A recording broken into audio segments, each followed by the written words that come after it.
prices helped ExxonMobil boost its profits to nearly $11 billion in the latest quarter. Shell is the latest oil company to report a big rise in profits, thanks to higher oil prices. The ability of speculators to profit is surely dwarfed by the ability of oil-producing nations to profit from a higher price of oil. Maybe the easiest way for these guys to make the money, manipulate oil back above $50, even $60. Oil. From farm to pharmaceutical, diesel truck to dinner plate, pipeline to plastic product, it is impossible to think of an area of our modern-day lives that is not affected by the petrochemical industry. The story of oil is the story of the modern world. Parts of that story are well known. Rockefeller and Standard Oil, the internal combustion engine and the transformation of global transport, the House of Saud and the oil wars in the Middle East. Other parts are more obscure. The quest for oil in the outbreak of World War I, the petrochemical interests behind modern medicine, the big oil money behind the Green Revolution and the Gene Revolution. But that story, properly told, begins somewhere unexpected. Not in Pennsylvania with the first commercial drilling operation in the first oil boom, but in the rural backwoods of early 19th century New York State. And it doesn't start with crude oil or its derivatives, but a different product altogether. Snake oil. Dr. Bill Livingston, celebrated cancer specialist, was the very image of the traveling snake oil salesman. He was neither a doctor nor a cancer specialist. His real name was not even Livingston. More to the point, the rock oil tonic he pawned was a useless mixture of laxative and petroleum, and had no effect whatsoever on the cancer of the poor townsfolk he conned into buying it. He lived the life of a vagabond, always on the run from the last group of people he had fooled, engaged in ever more outrageous deceptions to make sure that the past wouldn't catch up with him. He abandoned his first wife and their 6 children to start a bigamous marriage in Canada at the same time as he fathered 2 more children by a 3rd woman. He adopted the name Livingston after he was indicted for raping a girl in Cayuga in 1849. When he wasn't running away from them or disappearing for years at a time, he would teach his children the tricks of his treacherous trade.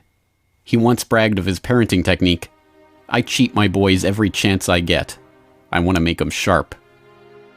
A towering man of over 6 feet and with natural good looks that he used to his advantage, he went by Big Bill. Others, less generously, called him Devil Bill. But his real name was William Avery Rockefeller, and it was his son, John D. Rockefeller, who would go on to found the Standard Oil monopoly and become the world's first billionaire. The world we live in today is the world created in Devil Bill's image.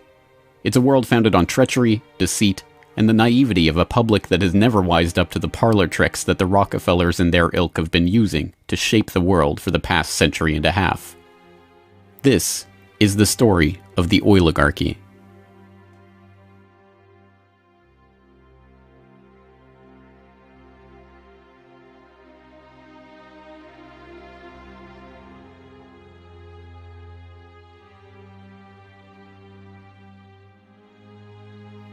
Titusville, 1857.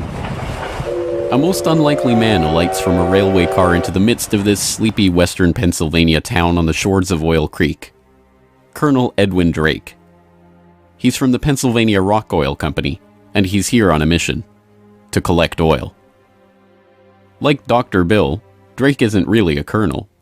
The title is bestowed on him by George Bissell and James Townsend, a lawyer and a banker who started the Pennsylvania Rock Oil Company after they discovered they could distill the region's naturally occurring Seneca oil into lamp oil or kerosene.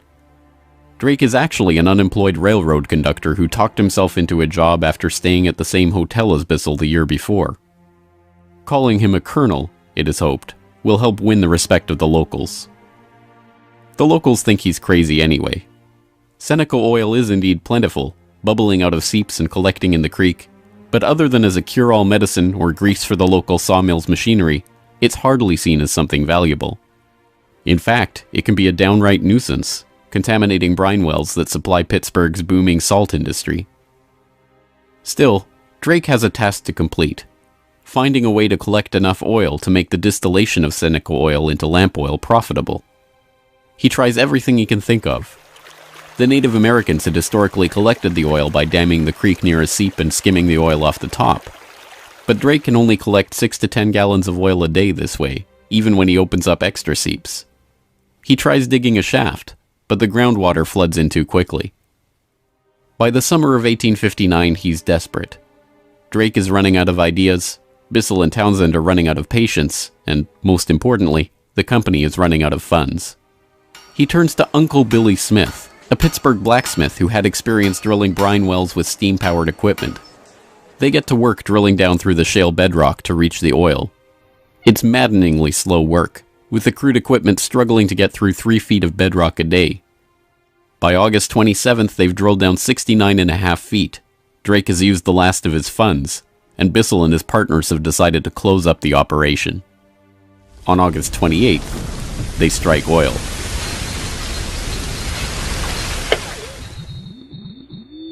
Then on Sunday, August 28, 1859, oil bubbled up the drive pipe. Uncle Billy and his son Sam bailed out several buckets of oil.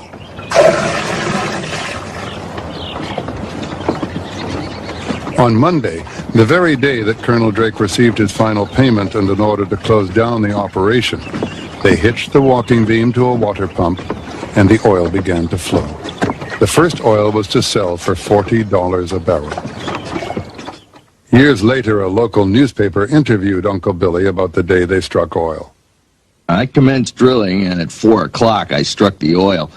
I says to Mr. Drake, "Look there, what do you think of this?" He looked down the pipe and said, "What's that?" I said, "That is your fortune."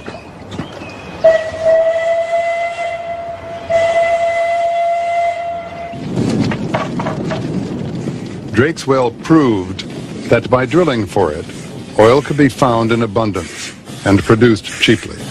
Overnight, a whole new industry was born.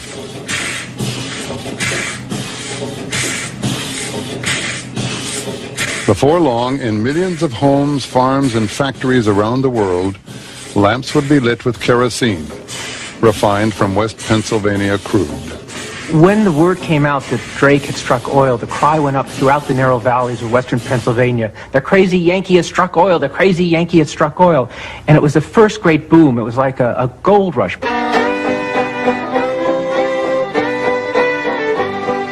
Down in Pennsylvania, there is plenty oil, they say. Petroleum, petroleum, we must all have some.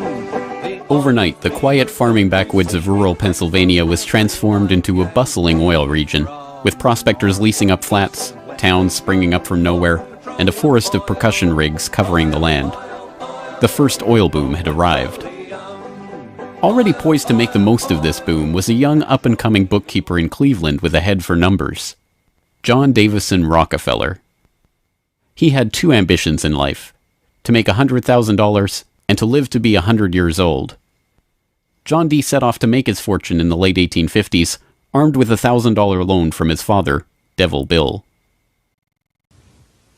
Grandfather never finished high school and went to Cleveland, having borrowed $1,000 from his father to start business, paid 9% interest on it, incidentally. And he read about the oil business just beginning and got interested and came to realize that it was a very volatile business at the time. In 1863, seeing the oil boom and sensing the profits to be made in the fledgling business, Rockefeller formed a partnership with fellow businessmen Maurice B. Clark and Samuel Andrews, a chemist who had built an oil refinery but knew little about the business of getting his product to market. 2 years later, the shrewd John D. bought out his partners for $72,500 and, with Andrews as partner, launched Rockefeller and Andrews. By 1870, after 5 years of strategic partnerships and mergers, Rockefeller had incorporated Standard Oil. The story of the rise of Standard Oil is an oft-told one. In a move that would transform the American economy, Rockefeller set out to replace a world of independent oilmen with a giant company controlled by him. In 1870, begging bankers for more loans, he formed Standard Oil of Ohio. The next year, he quietly put what he called our plan his campaign to dominate the volatile oil industry into devastating effect. Rockefeller knew that the refiner with the lowest transportation cost could bring rivals to their knees. He entered into a secret alliance with the railroads called the South Improvement Company. In exchange for large, regular shipments, Rockefeller and his allies secured transport rates far lower than those of their bewildered competitors. By 1879, when Rockefeller is 40, he controls 90% of the oil refining in the world. Within a few years, he will control 90% of the marketing of oil and a third of all of the oil wells. So this very young man controls what is not only a national but an international monopoly in a commodity that is about to become the most important strategic commodity in the world economy.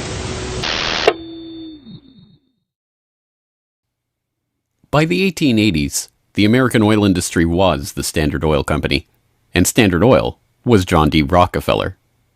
But it wasn't long until a handful of similarly ambitious and well-connected families began to emulate the Standard Oil success story in other parts of the globe.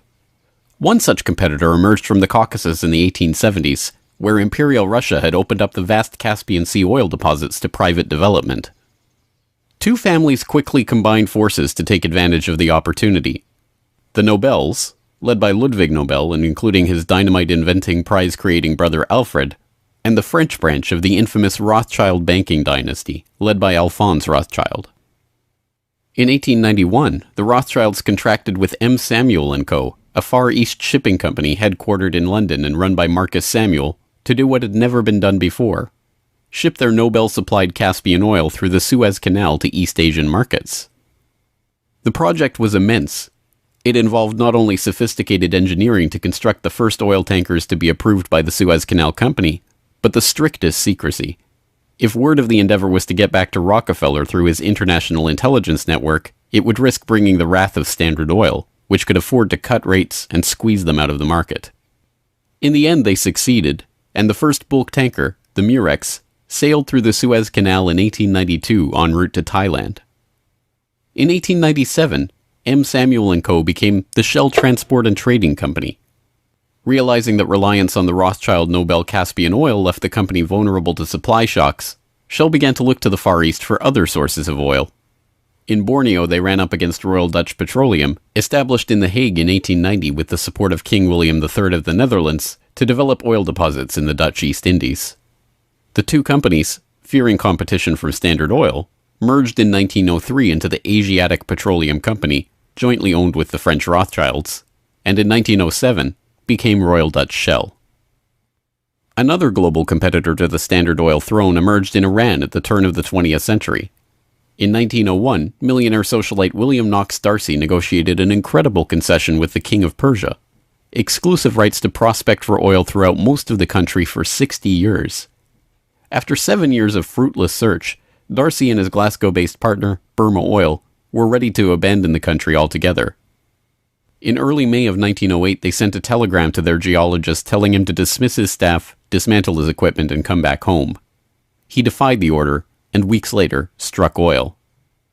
Burma Oil promptly spun off the Anglo-Persian Oil Company to oversee production of Persian oil. The British government took 51% majority control of the company's shares in 1914 at the behest of Winston Churchill, then First Lord of the Admiralty, and survives today as BP. The Rothschilds and Nobels, the Dutch royal family, the Rockefellers. These early titans of the oil industry and their corporate shells pioneered a new model for amassing and expanding fortunes hitherto unheard of. They were the scions of a new oligarchy, one built around oil and its control, from wellhead to pump. But it was not just about money. The monopolization of this, the key energy resource of the 20th century, helped secure the oligarchs not just wealth, but power over the lives of billions.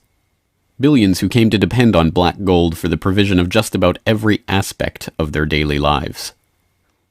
In the late 19th century, however, it was by no means certain that oil would become the key resource of the 20th century. As cheap illumination from the newly commercialized light bulb began to destroy the market for lamp oil, the oligarchs were on the verge of losing the value from their monopoly.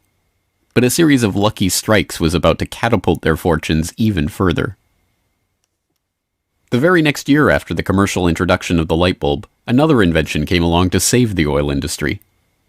German engineer Carl Benz patented a reliable two-stroke internal combustion engine. The engine ran on gasoline, another petroleum byproduct, and became the basis for the Benz motor wagon that, in 1888, became the first commercially available automobile in history. And with that stroke of luck, the business that Rockefeller and the other oligarchs had spent decades consolidating was saved. But more luck was needed to ensure the market for this new engine. In the early days of the automobile era, it was by no means certain that gas-powered cars would come to dominate the market. Working models of electric vehicles have been around since the 1830s, and the first electric car was built in 1884. By 1897, there was a fleet of all-electric taxis shuttling passengers around London. The world land speed record was set by an electric car in 1898. By the dawn of the 20th century, electric cars accounted for 28% of the automobiles in the United States. The electrics had advantages over the internal combustion engine. They required no gear shifting or hand cranking, and had none of the vibration, smell, or noise associated with gasoline-powered cars.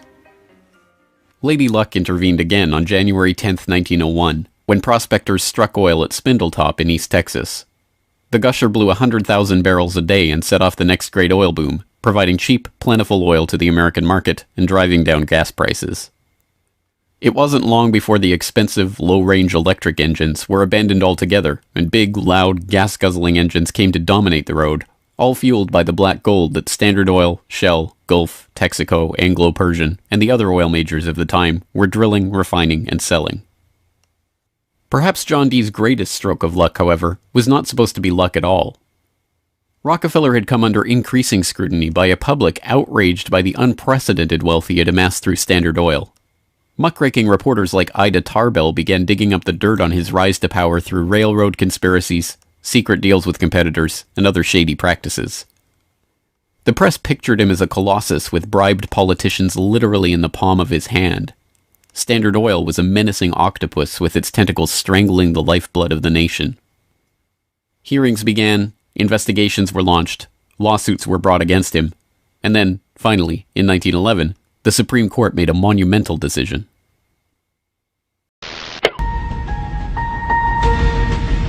On May 15, 1911, the Supreme Court of the United States declared that Standard Oil was a monopoly in restraint of trade and should be dissolved. Rockefeller heard of the decision while golfing at Kykuit with a priest from the local Catholic Church, Father J.P. Lennon. And Rockefeller reacted with amazing aplomb. He turned to the Catholic priest and said, "Father Lennon, have you some money?" And the priest was very startled by the question and said, "No." And then he said, "Why?" And Rockefeller replied, "Buy Standard Oil." As Rockefeller foresaw, the individual Standard Oil companies were worth more than the single corporation. In the next few years, their shares doubled and tripled in value. By the time the reign of cash was over, Rockefeller had the greatest personal fortune in history, nearly 2% of the American economy. And it was really losing the antitrust case that converted John D. Rockefeller into history's first billionaire. So that Standard Oil was punished in the federal antitrust case, but John D. Rockefeller Sr. most assuredly was not. To the amazement of the world, Rockefeller's punishment had in fact been his reward. Rather than being taken down a peg, the splitting up of the Standard Oil monopoly had launched him as the world's only acknowledged billionaire at a time when the average annual income in America was $520. Rockefeller's story was perfectly mirrored by the story of Colonel Edwin Drake. Having struck oil in Titusville and given rise to a billion-dollar global industry, Drake had not had the foresight to patent his drilling technique or even to buy up the land around his own well. He ended up in poverty, relying on an annuity from the state of Pennsylvania to scrape together a living, and dying in 1880. For the oligarchy, the lesson of the rise of Rockefeller was obvious. The more ruthlessly that monopoly was pursued, the tighter that control was grasped, the greater the lust for power and money, the greater the reward would be in the end. From now on, No invention would derail the oil majors from their quest for total control. No competition would be tolerated. No threat to the oligarchs would be allowed to rise.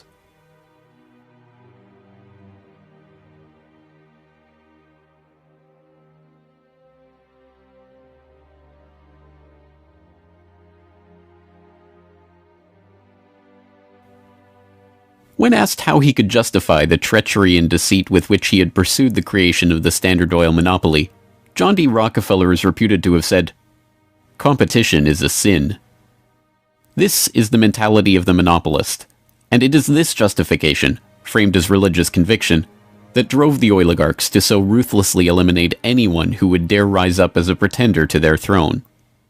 Ironically, it was the competition between the oligarchs in the early 20th century that helped give rise to an early external threat to their empire: alcohol fuel. As historian Lyle Cummins has noted of the period, the oil trust battles between Rockefeller, the Rothschilds, the Nobels, and Marcus Samuel's Shell kept prices in a state of flux, and engines often had to be adaptable to the fuel that was available. In many areas where oil wasn't available, the alternative was alcohol. Ethyl alcohol had been used as fuel for lamps and engines since the early 19th century. Although it was generally more expensive, alcohol fuel offered a stability of supply that was alluring, especially in areas like London or Paris that did not have predictable access to oil supplies. Alcohol has a lower heat value, or BTU, than gasoline, but a series of tests by the U.S. Geological Survey and the U.S. Navy in 1907 and 1908 proved that the higher compression ratio of alcohol engines could perfectly offset the lower heat value, thus making alcohol and gasoline engines fuel economy equivalent. One early supporter of alcohol fuel was Henry Ford, who designed his Model T to run on either alcohol or gasoline. Sensing an opportunity for new markets to boost the independent American farms that he felt were vital to the nation, Henry Ford told the New York Times, "The fuel of the future is going to come from fruit like that sumac out by the road, or from apples, weeds, sawdust, almost anything. There is fuel in every bit of vegetable matter that can be fermented." Farmers, looking to capitalize on this, lobbied for the repeal of a $2.08 per gallon alcohol tax that had been imposed to help pay for the Civil War. They were aided by those who saw fuel alcohol as a way to break the oligarchs' monopoly. In support of a bill to repeal the alcohol tax, President Teddy Roosevelt told the U.S. Congress in 1906, "The Standard Oil Company has, largely by unfair or unlawful methods, crushed out home competition. It is highly desirable that an element of competition should be introduced by the passage of some such law as that which has already passed the House, putting alcohol used in the arts and manufactures upon the free list." The alcohol tax was repealed in 1906, and for a time corn ethanol at 14 cents a gallon was cheaper than gasoline at 22 cents a gallon. The promise of cheap, unpatentable, unmonopolizable fuel production open to anyone with raw vegetable matter and a still, swept the nation. But cheap, plentiful fuel that can be grown and produced locally and independently is not what the oligarchs had in mind. A 1909 USGS report comparing gas and alcohol engines had noted that a significant point in alcohol fuel's favor was that there were fewer restrictions on alcohol engines. For the oligarchs, the answer was simple: find a way to place greater restrictions on alcohol engines. Thankfully for them, the answer to their problem was already gaining popular support. In the 19th century, America had a drinking problem. By 1830, the average American over 15 years old drank 7 gallons of pure alcohol per year, 3 times higher than today's average. This led to the first anti-alcohol movements in the 1830s and 1840s, and the formation of the Prohibition Party in 1869, and the Women's Christian Temperance Union in the 1870s. The movement enjoyed widespread and growing support, but had few political successes. Maine flirted with prohibition by outlawing the sale and manufacture of liquor in 1851, but the ban only lasted 5 years. This changed with the formation of the Anti-Saloon League in Standard Oil's birth state of Ohio in 1893. The ASL was started by John D. Rockefeller's longtime personal friend Howard Hyde Russell, and was bankrolled in part by generous annual donations from Rockefeller himself. The ASL, with Rockefeller's backing, quickly became the driving force behind a national movement to outlaw the production and sale of alcohol. Rockefeller was a teetotaler himself, Not from moral concern, but because he was afraid that good cheer among friends would lead to his downfall in business. Stephen Harkness, one of the silent partner investors in Standard Oil and a director in the company until his death, had caught Rockefeller's eye when he made a fortune buying up whiskey in advance of a new excise tax that he had been tipped about and selling it at a huge profit after the tax kicked in. No, Rockefeller and Standard Oil were not concerned about the moral state of the nation, except as far as it impacted their bottom line. But when Prohibition did come in 1920, it had an interesting side effect. Although it didn't ban the use of ethanol as a fuel directly, it did lead to increasingly burdensome restrictions, requiring producers to add petroleum products to their ethanol to make it poisonous before it could be sold. Alcohol fuel, now completely unable to compete with gasoline, was abandoned altogether by the automobile industry.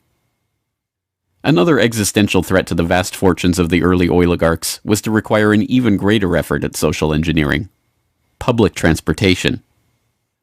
By the end of World War I, private car ownership was still a relative rarity. Only 1 in 10 Americans owned a car. Rail was still the transportation of choice for the vast majority of the public, and city dwellers in most major cities relied on electric trolley networks to transport them around town. In 1936, General Motors formed a front company, National City Lines, along with Firestone Tire and Standard Oil of California, to implement a process of bustitution, scrapping streetcars and tearing up railways to replace them with GM's own buses running on Standard Oil-supplied diesel. The plan was remarkably successful.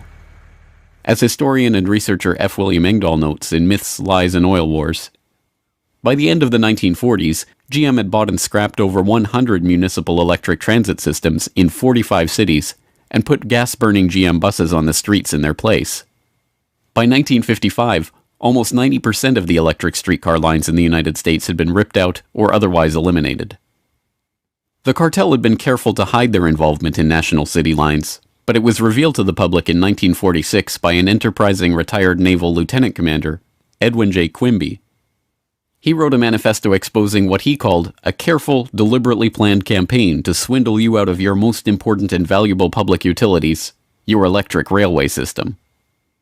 He uncovered the oligarchs' stock ownership of National City Lines and its subsidiaries, and detailed how they had step-by-step bought up and destroyed the public transportation lines in Baltimore, Los Angeles, St. Louis, and other major urban centers.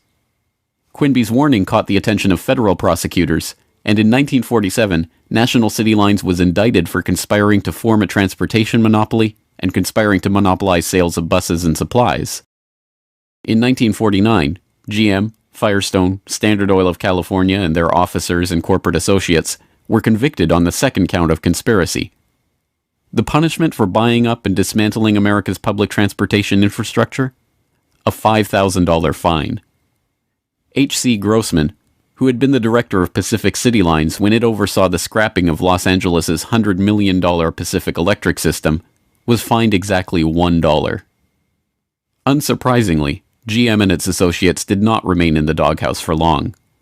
In 1953, President Eisenhower appointed Charles Wilson, then the president of General Motors, as Secretary of Defense.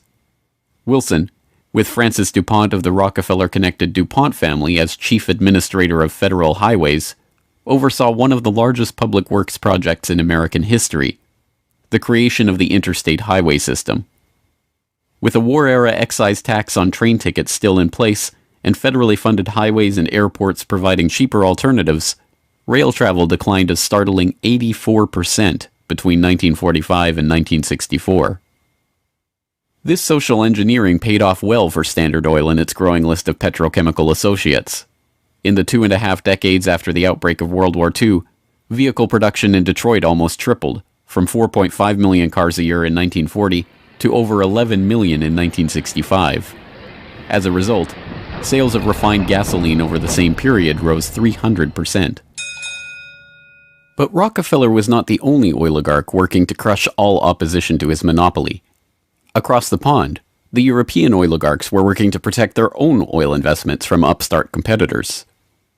In 1889, a consortium of German investors led by Siemens Deutsche Bank obtained a concession from the Turkish government for extension of a railway line connecting Berlin to Basra on the Persian Gulf via Baghdad in what was then part of the Ottoman Empire. The Berlin-Baghdad railway concession was for 99 years and came with mineral rights for 20 kilometers on either side of the line. An especially lucrative deal since the rail cut right through the heart of the still untapped Mesopotamian oil region south of Mosul along the Tigris River. For the powers behind the British Empire, concerned with the military rise of Germany, this deal was unacceptable. Well, Germany, in the end of the 19th century, was looking for outlets for its exports, its industrial exports, as the German economy was growing like China is growing in the last 30 years. And they decided that Turkey would be an ideal strategic trade partner for Germany. And Georg von Siemens, one of the directors of Deutsche Bank, came up with a strategy to extend a railway from Berlin all the way down to Baghdad, which was then part of the Ottoman Empire, Baghdad in Iraq today, near the Persian Gulf. And German military began training the Turkish military. The German industry began investing in Turkey. They saw a huge potential market to begin bringing Turkey into the 20th century economically. Well, Deutsche Bank also negotiated mineral rights. I think it was 20 kilometers on either side of the railway. And it was already known in 1914 that Mosul and these other areas contained huge petroleum deposits. Well, why is that significant? At the end of the century, 19th century, Jack Fisher, the Lord of the Admiralty and the head of the Royal Navy, advocated the conversion of the British Navy from coal-fired to oil-fired, that it would have a qualitative strategic improvement in their every aspect of warship design. And since Britain didn't know that they had any oil back then, they went to Persia and swindled the Shah at that time out of oil rights in Persia. They went to Kuwait and backed a coup d'etat of the Al-Sabah family to be a British pawn, and they literally wrote a contract with him that nothing that Kuwait does with the outside world will be done without approval of the British governor. And Kuwait was known to have oil and lying right on the Persian Gulf. Well, the British looked at this railway plan of the Germans going right down to Baghdad and said, my God, you can put soldiers on rail cars and bring them down and threaten the oil lifeline of the British Navy. This is a strategic move by the Germans. It also would make Germany independent of the British control of the seas.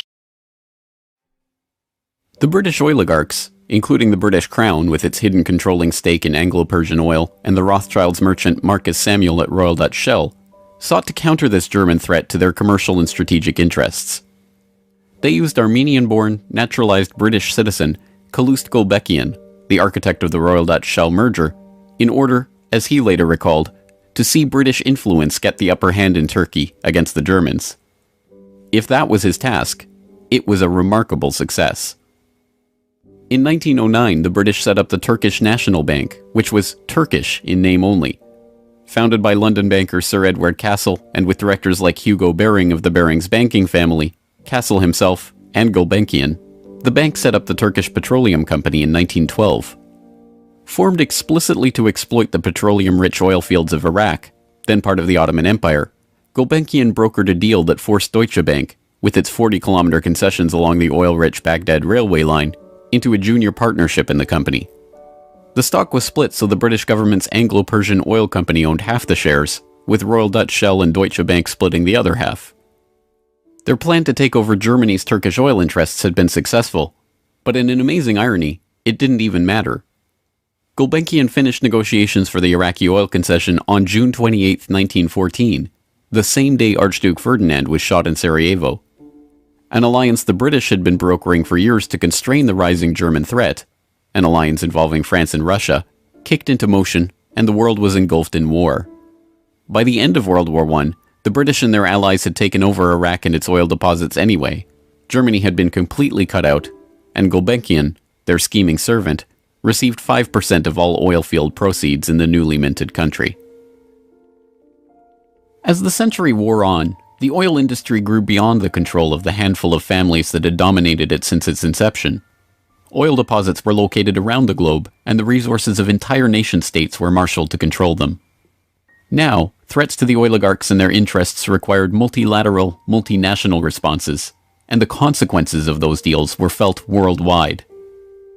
The story of the oil shock of 1973, as it has been delivered to us by the history books, is well known.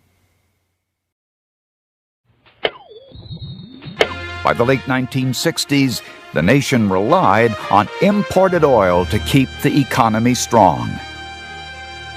Then, in the early 1970s, oil-dependent America's nightmares came true. 13 oil-producing countries in the Middle East and South America formed OPEC, the Organization of Petroleum Exporting Countries. In 1973, OPEC placed an oil embargo on the U.S. and other nations that had supported Israel against the Arab states in the Yom Kippur War.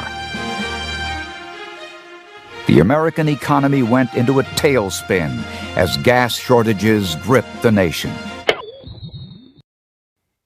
Few, however, know that the crisis and its ensuing response was in fact prepared months ahead of time at a secret meeting in Sweden in 1973. The meeting was the annual gathering of the Bilderberg Group, a secretive cabal formed by Prince Bernhard of the Netherlands in 1954. The Dutch royal family not only gave its royal imprint to Royal Dutch Petroleum, they are still rumored to be, along with the Rothschilds, one of the largest shareholders in Royal Dutch Shell, from the days when Queen Wilhelmina's Anglo-Dutch petroleum holdings and other investments made her the world's first female billionaire, right through to today.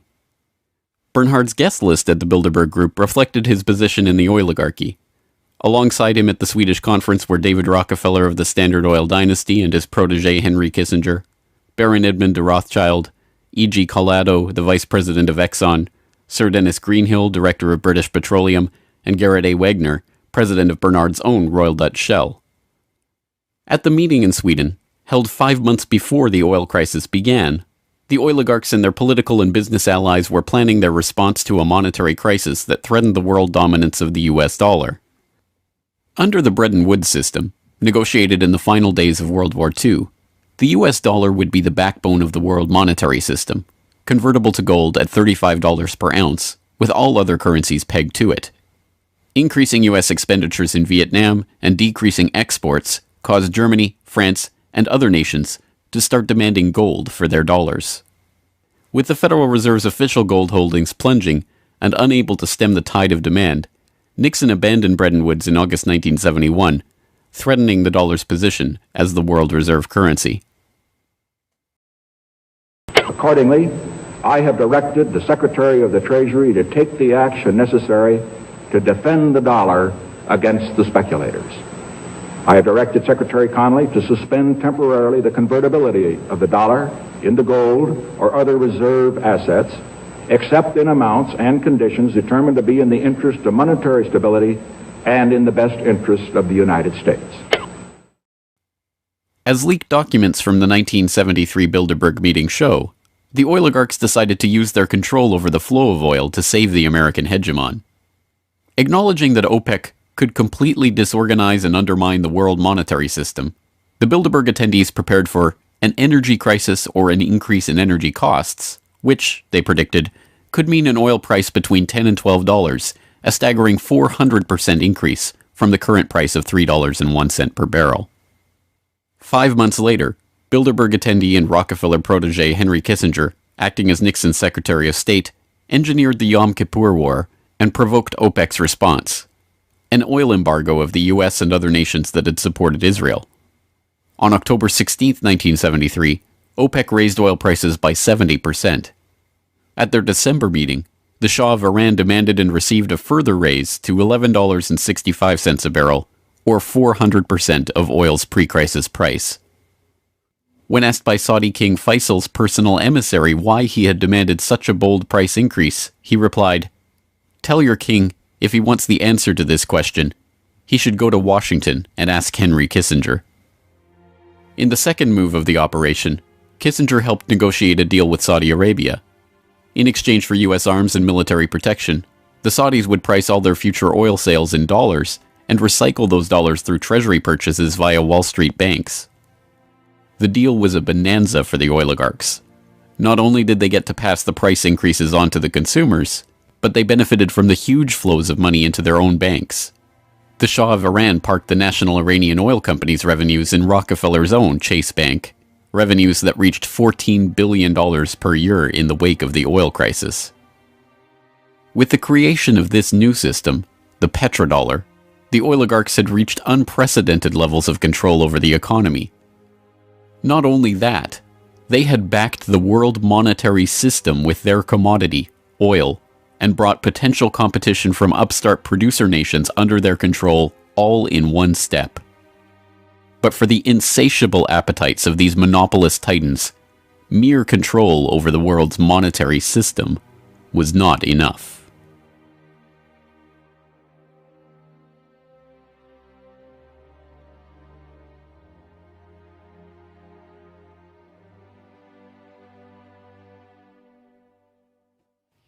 In the 19th century, railroad conspiracies and predatory pricing had been enough to assure the oligarchs' monopoly.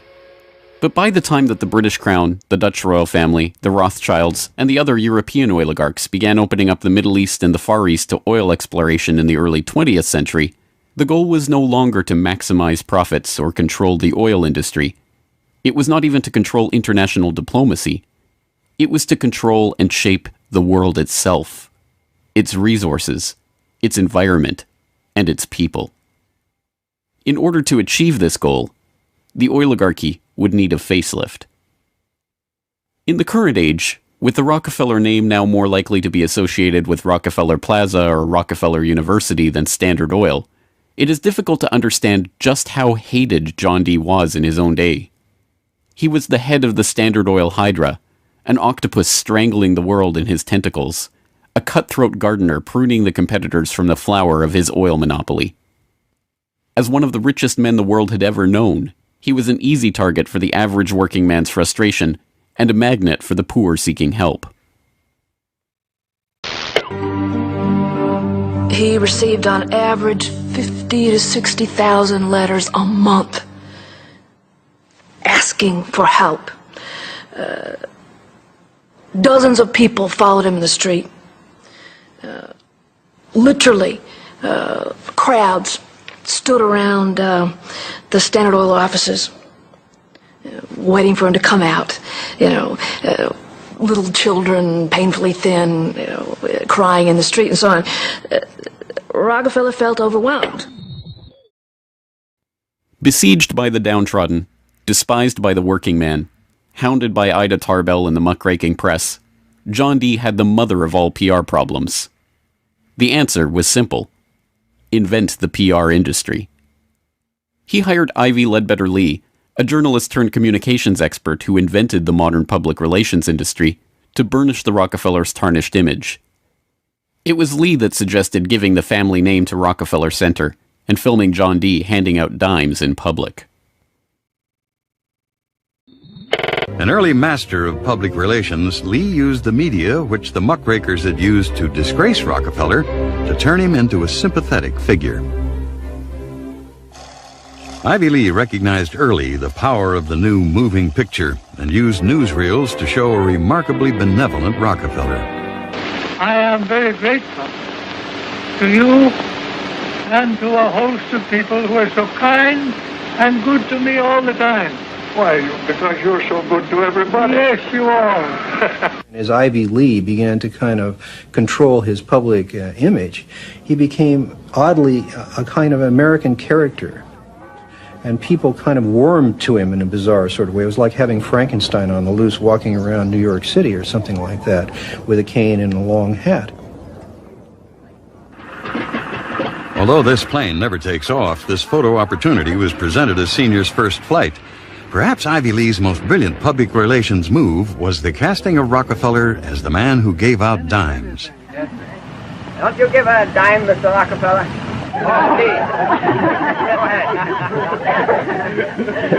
You bet a dime.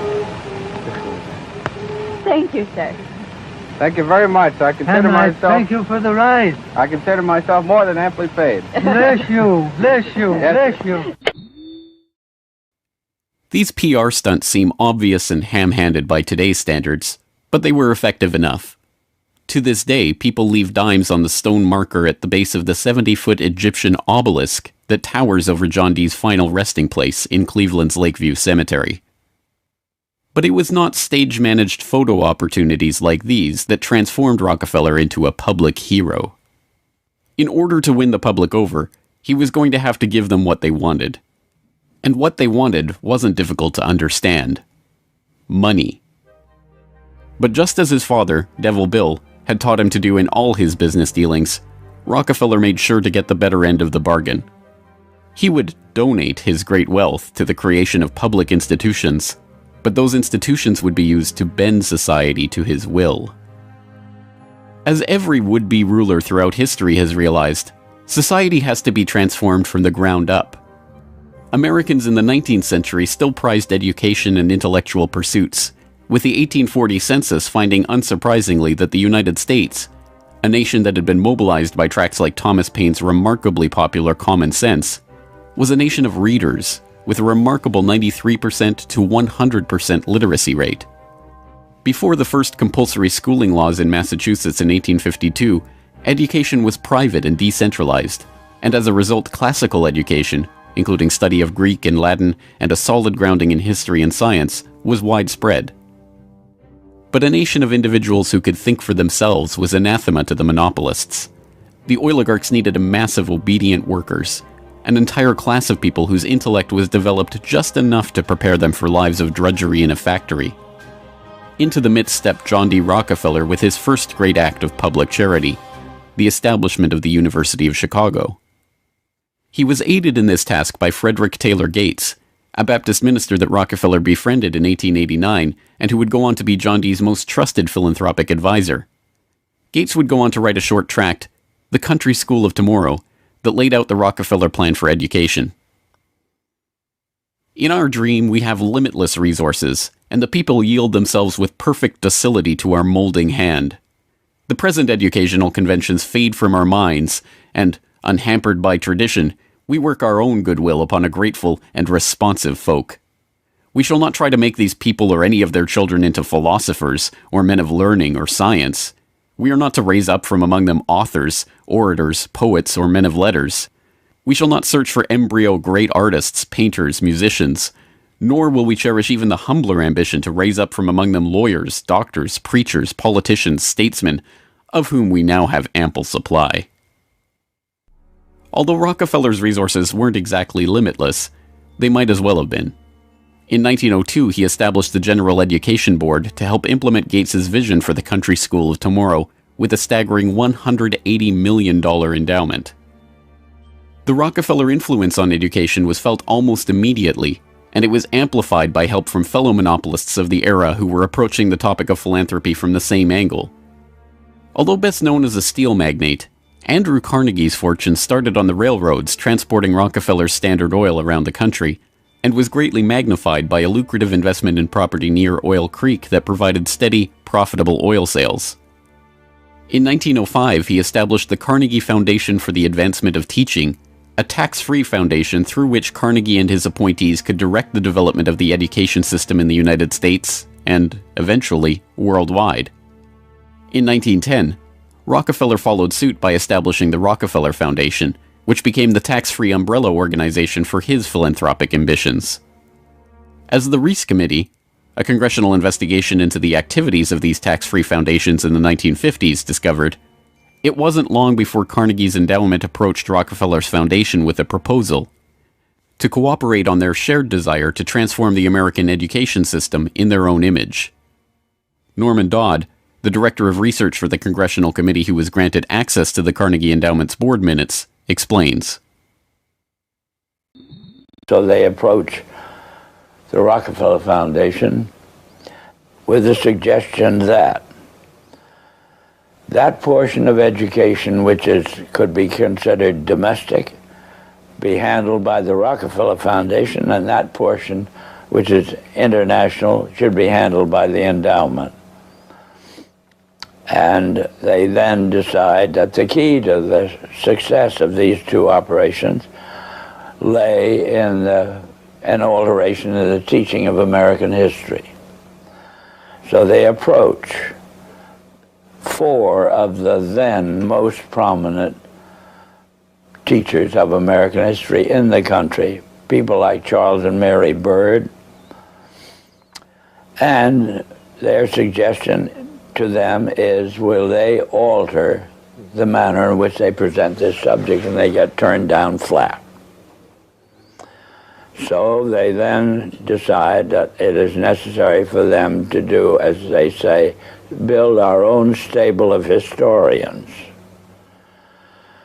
And then they approach the Guggenheim Foundation, which specializes in fellowships, and say, when we find young men in the process of studying for doctorates in the field of American history, and we feel that they are the right caliber, will you grant them fellowships on our say-so? And the answer is yes.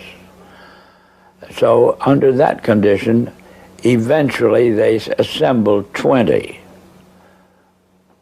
And they take this 20 potential teachers of American history to London, and there they're briefed into what is expected of them when, as and if they secure appointments in keeping with the doctorates they will have earned.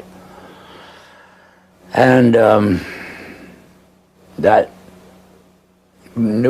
group of 20 historians ultimately becomes the nucleus of the American Historical Association.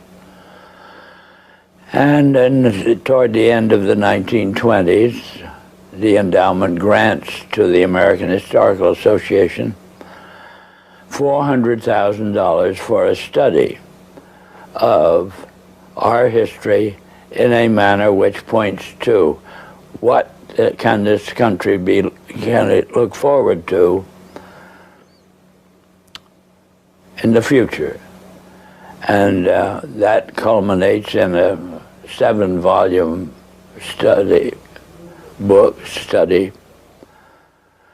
the last volume of which is, of course, in essence, a summary of the contents of the other 6.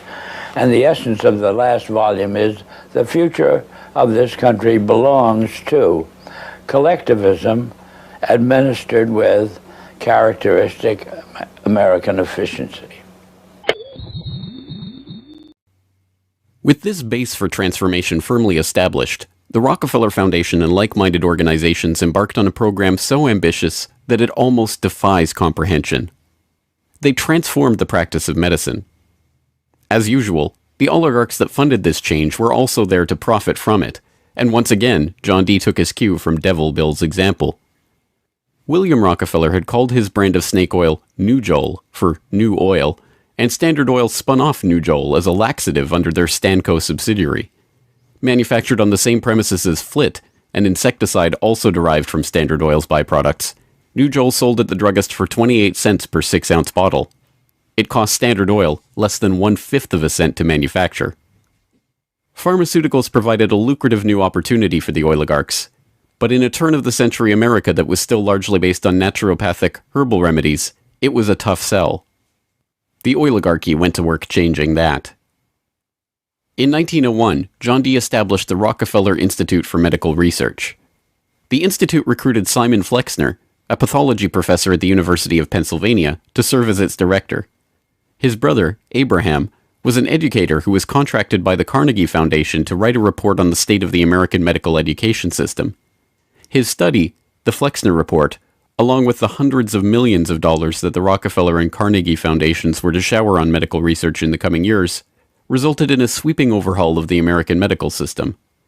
Naturopathic and homeopathic medicine, medical care focused on unpatentable, unmarketable natural remedies and cures, was now dismissed as quackery. Only drug-based allopathic medicine requiring expensive medical procedures and lengthy hospital stays was to be taken seriously. The fortunes of Carnegie, Morgan, and Rockefeller financed surgery, radiation, and synthetic drugs. They were to become the economic foundations of the new medical economy. The takeover of the medical industry was accomplished by the takeover of the medical schools.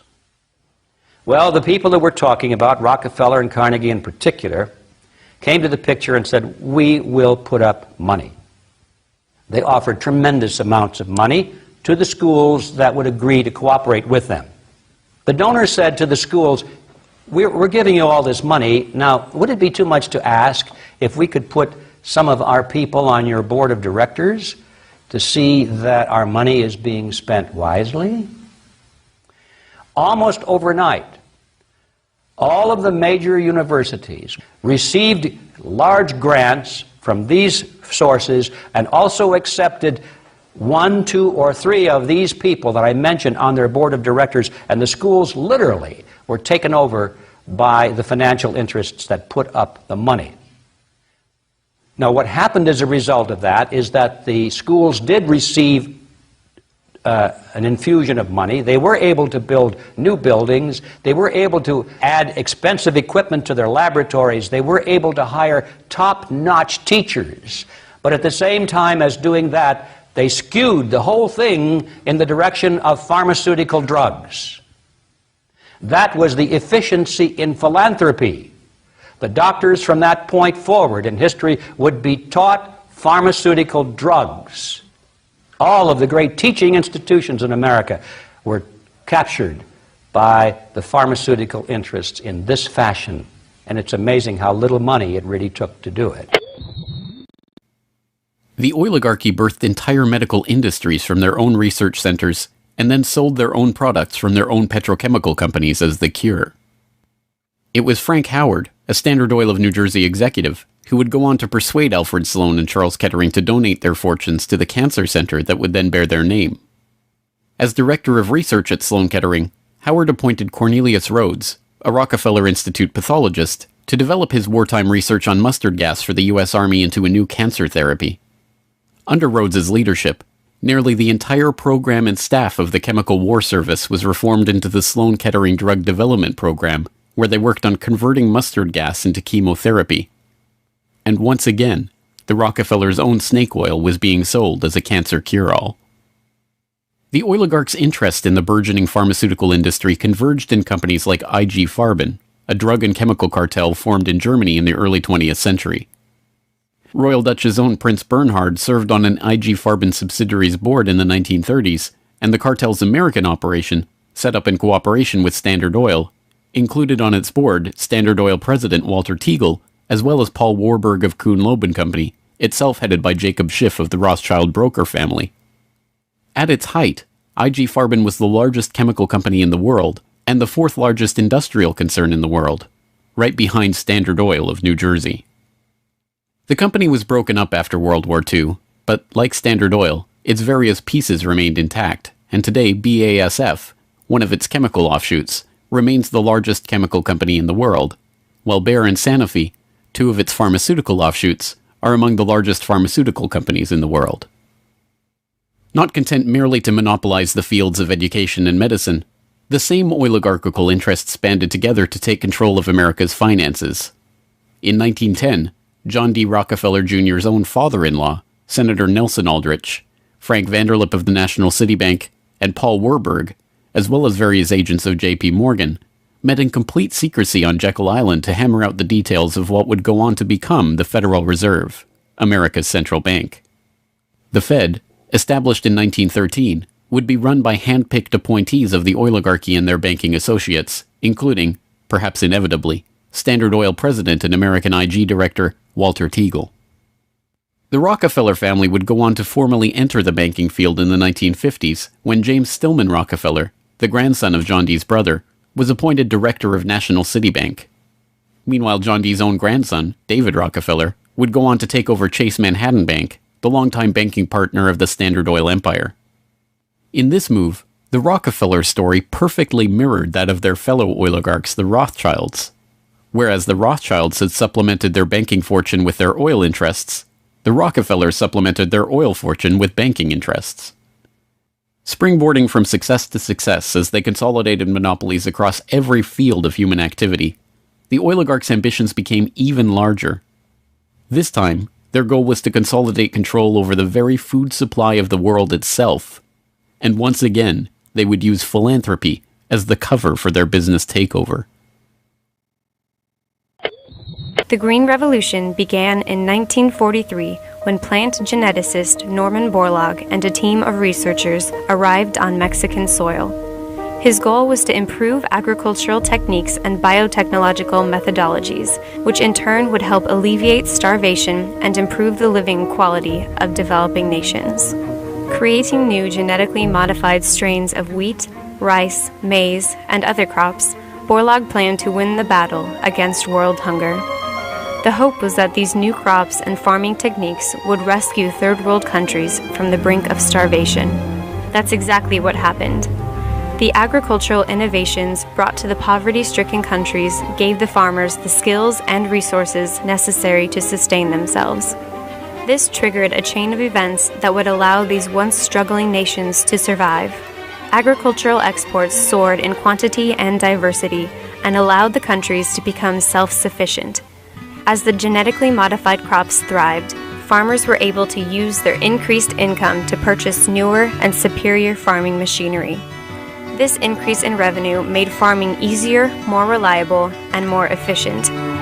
The Green Revolution led to the modernization of agriculture and has had a profound social, economic, and political impact on the world. The Mexican government turned to the Rockefeller Foundation in their endeavor to nourish Mexico through agriculture. Norman Borlaug, needless to say, was a researcher for the Rockefeller Foundation, and the Green Revolution, for whatever increase in yields it brought about, also created markets for the oligarchs' own interest in the petrochemical fertilizer industry and gave rise to the ABCD seed cartel of Archer Daniels Midland, Bunge, Cargill, and Louis Dreyfus. These companies, along with their associated interests in the food packaging and processing industry, formed the core of American agribusiness, a concept developed at Harvard Business School in the 1950s with the help of research conducted by Vasily Leontief for the Rockefeller Foundation. The American agribusiness giants shared a common goal: the transformation of third world agriculture into a captive market for their goods. From this perspective, the project was a runaway success. By the 1970s, the Rockefeller Standard Oil network and its cronies in the nitrogen fertilizer industry, including DuPont, Dow Chemical, and Hercules Powder, had broken into markets around the world, markets conveniently forced open for them by the U.S. government itself under President Johnson's Food for Peace program, which mandated the use of petrochemical-dependent agricultural technologies by aid recipients.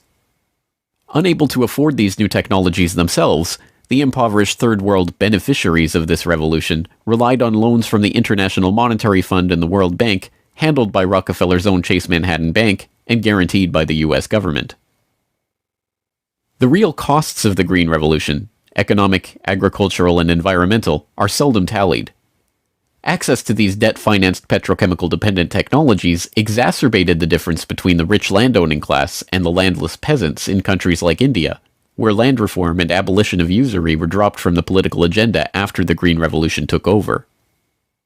Even then, the revolution's main success, its increase in agricultural yields, has been oversold. Yield growth across India actually slowed after the introduction of agribusiness. The environmental destruction is even more devastating. An overview in the December 2000 edition of Current Science notes, the Green Revolution has not only increased productivity, but it has also produced several negative ecological consequences, such as depletion of lands, decline in soil fertility, soil salinization, soil erosion, deterioration of environment, health hazards, poor sustainability of agricultural lands, and degradation of biodiversity. Indiscriminate use of pesticides, irrigation, and imbalanced fertilization has threatened sustainability. The Rockefeller Foundation even acknowledges the critiques of the Green Revolution it funded into existence, insisting that current initiatives take into account lessons learned. Even so, the Foundation continues to fund research and write reports on how to improve prospects for agribusiness investment in its target markets. As egregious as the Green Revolution was and continues to be, however, in many ways it was just the prelude to an even more ambitious project, the Gene Revolution.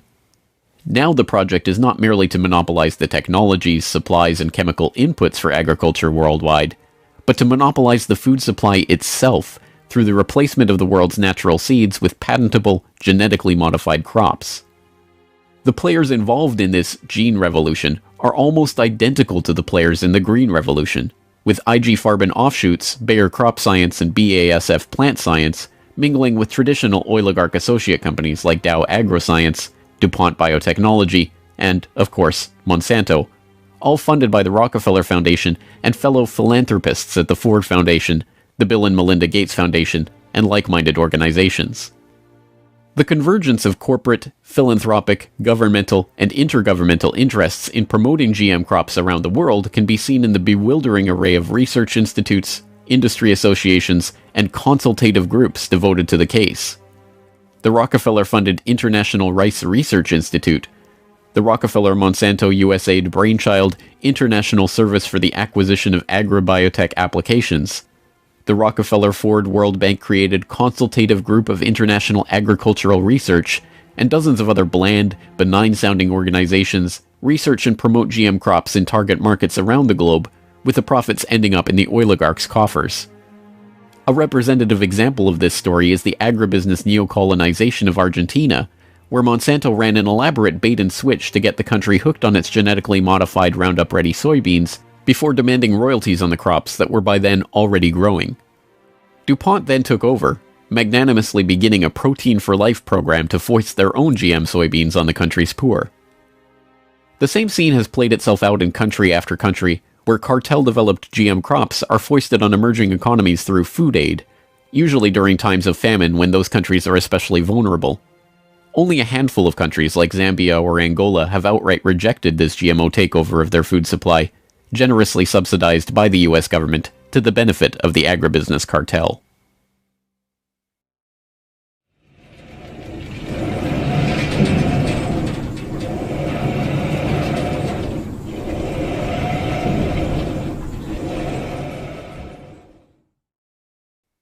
From cutthroat pioneers of the early oil industry to Machiavellian social engineers and geopolitical schemers, the oligarchs have come a long way since the days of Devil Bill's snake oil cure-alls.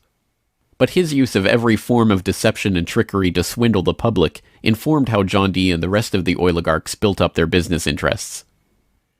As the 20th century drew to a close, it was obvious that for the powerful cartel that built the oil industry, the Rockefellers, the Rothschilds, the British and Dutch royal families, it was no longer about oil, if it ever really was. The takeover of education, of medicine, of the monetary system, of the food supply itself, showed that the aim was much greater than a mere oil monopoly. It was the quest to monopolize all aspects of life, to erect the perfect system of control over every aspect of society, every sector from which any threat of competition to their power could emerge. They had been remarkably, almost unbelievably successful. From oil well to gas pump, farm to fork, hospital to pharmaceutical, drill rig to dollar bill, there was almost no aspect of society that was not under their control. But the oligarchs are not done yet. Their next project, launched in the late 20th century, is almost too ambitious to be comprehended. It is not about oil. It is not about money. It is about the monopolization of life itself. They have spent decades preparing the path for this takeover and marshaled their mind-boggling resources in service of the task. And the vast majority of the world's population, still playing the shell game that the oligarchs perfected and abandoned long ago, are about to fall right into their hands, yet again. Ladies and gentlemen, the battle against climate change is surely the most defining and pivotal challenge of our times. Even in a world full of daunting perils and crises, it is hard to imagine anything that poses a greater challenge and opportunity for humanity. The negative impact of population growth on all of our planetary ecosystems is becoming appallingly evident. The science is unequivocally true, and that there is a price to carbon in their future. What do you see as the biggest challenges in conservation? The growing human population. Because if where we are, there's nothing else. We have to start spending money, fast on the solutions that we have in hand to try and help these countries which are already seeing the effects of climate change today and seeing the effects of our consumption, basically. David Rothschild, thank you so much for joining us here on Bloomberg. Down in Pennsylvania, there is plenty oil, they say, petroleum.